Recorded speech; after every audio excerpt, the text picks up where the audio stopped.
ये तुम्हारा सिर्फ मोमिन होना काफ़ी है, मैं तुम्हें अजीम तरीन फतह से हमकिनार करूँगा।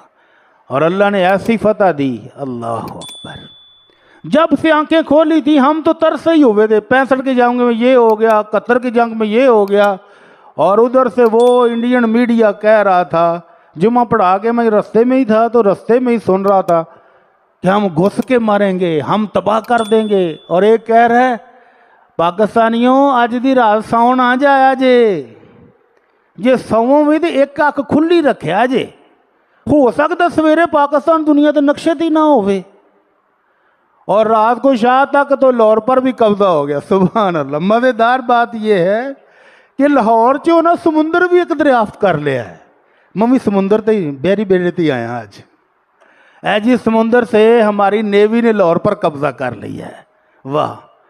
इस्लामाबाद पर भी कब्जा हो गया, सियालकोट पर भी कब्जा हो गया, कराची भी तबाह हो गया। तो सुबह जब उनकी आंख खुली तो पता लगा कि कई शहर तो हमारे दुनिया से नक्शे मिट चुके।